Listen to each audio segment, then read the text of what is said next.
काफी ज्यादा action mode में आ चुकी है। इसके पीछे का कारण ये है कि अब उनके पास बहुत कम वक्त बचा है विधानसभा चुनाव को लेकर। कर्मचारियों और शिक्षकों की समस्याओं के हल के लिए सरकार प्रयास कर रही है।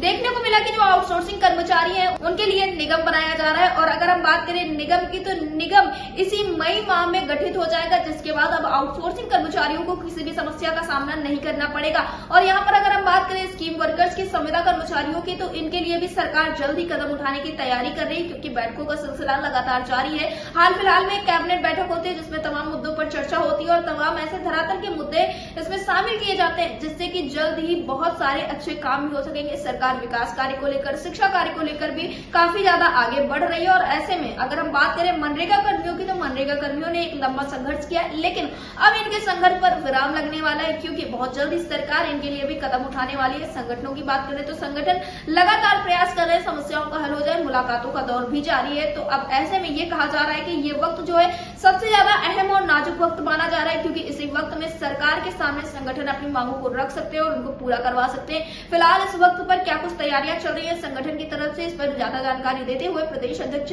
भूपेश सिंह ने क्या कुछ कहा है, आप भी सुनिए। भूपेश जी, आपका हमारे चैनल अटल टीवी पे बहुत बहुत स्वागत है। धन्यवाद अटल टीवी को। भूपेश जी, जिस तरह से देखने को मिल रहा है इस वक्त पर जो भी संविदा के आउटसोर्सिंग की या अन्य जो कर्मचारी स्कीम वर्कर्स हैं वो अपनी बात को सरकार तक पहुंचाने का काम कर रहे हैं, क्योंकि इस वक्त पर देखने को मिल रहा है कि योगी सरकार तमाम चीज़ों को लेकर लगातार कई सारे अहम निर्णय ले रही है, जिसमें देखने को मिला कि शिक्षा को स्तर को ऊंचा किए जाने के लिए भी काम किए गए और विकास कार्य में भी काफ़ी ज़्यादा काम किया जा रहा है। और कहीं ना कहीं विकास कार्य से ही ग्राम रोजगार सेवक जो है मनरेगा कर्मी है उनकी जीवन शैली जुड़ी हुई है।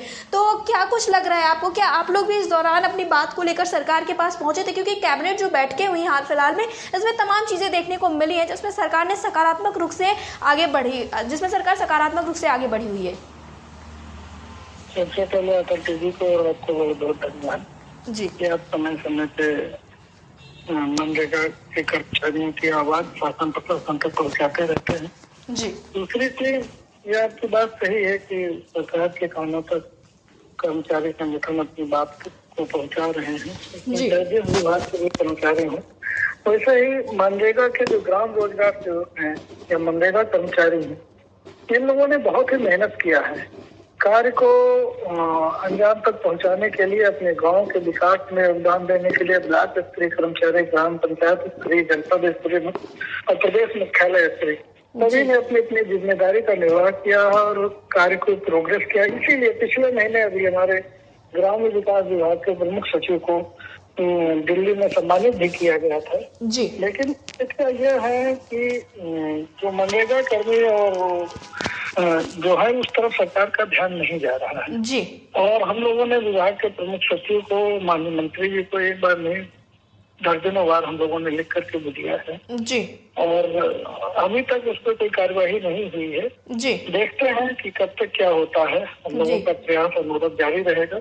प्रमुख सचिव जी को सोचना चाहिए था कि मनरेगा अगर जो आज मनरेगा में आप वहाँ पे प्रोत्साहित किए जा रहे हैं, आपको मनरेगा प्रोग्रेस के रूप में आपको उपाधि दी जा रही है पूरे भारत में मनरेगा नंबर 1 होने की वजह से, ट्रेनी कर्मचारियों के लिए, इसलिए प्रमुख सचिव महोदय को भी सोचना चाहिए, माननीय मंत्री जी को भी सोचना चाहिए कि ये इन कर्मचारियों का भी भविष्य सुरक्षित किया जाए। बहुत सी सारी ऐसी चीजें हैं जो हो सकती हैं लेकिन पता नहीं क्यों करने के मूड में अभी नहीं है। क्या है, क्या कारण है, अभी कुछ स्थितियाँ क्लियर नहीं हो पाई हैं और इन चीजों का हम पता लगाएंगे और उसके बाद उस पर प्रयास किया जाए। जी भूपेश जी, जैसा कि आपके द्वारा ही अवगत कराया गया था कुछ दिनों पहले, जिसमें देखने को मिला था कि आप लोग तमाम लोगों से मुलाकात करने की बात कर रहे थे, तो मैं आपसे जानना चाहूंगी क्या इस बीच में आपकी किसी से मुलाकात हुई है इस मुद्दे को लेकर? हमारे इस बीच में विभागीय अधिकारियों को मुलाकात हुई, उन तक अपनी बात पहुंचाई गई है जी। और ये जो वर्तमान समय है, ये सरकार इस समय तिरंगा यात्रा से लेकर कई सारी यात्राएं और तमाम उसमें व्यस्त है जी। तो माननीय मंत्री जी से बातचीत नहीं हो पाई है, लेकिन बहुत जल्द हम लोग मिलने का प्रयास कर रहे हैं और उनको एक चीज समझाएंगे, बताएंगे, अवगत कराएंगे कि उत्तर प्रदेश में मनरेगा अगर जो ओवल है तो इन कर्मचारियों की बदौलत है, तो इसलिए बड़े बड़े अधिकारी तो इनाम पा रहे हैं दिल्ली सरकार द्वारा, जी। लेकिन आपको भी अपने कर्मचारियों को ध्यान रखना चाहिए और उनको इनाम स्वरूप उनके भविष्य को सुरक्षित करने हैं तो कुछ कदम उठाने चाहिए। जी, बिल्कुल ठीक कहा आपने भूपेश जी। तो भूपेश जी, आप लोग जो अपनी मांगों को सरकार के सामने रखने वाले हैं, वो एक सकारात्मक ढंग होगा या फिर प्रदर्शन या अन्य कार्य को? क्योंकि इस बीच में ये भी देखने को मिला कि कर्मचारी प्रदर्शन करने को भी आतुर नजर आ रहे हैं, क्योंकि 2027 का चुनाव मेन टारगेट बनाया जा रहा है। इस संबंध में हम उत्तर प्रदेश के समस्त जिलाध्यक्षों के साथ और प्रांतीय पदाधिकारियों के साथ बैठक करके निर्णय लेंगे जी कि हमारा अगला कदम क्या होना। जी भूपेश जी, बैठक कब तक हो सकती है? बैठक के विषय में इसी हफ्ते हम लोग निर्णय लेंगे कि अगले जून माह में या मई के लास्ट में कब बैठक रखी जाए, जैसा भी होगा हम आपको अवगत करा। जी भूपेश जी, अटल टीवी से जुड़ने के लिए धन्यवाद।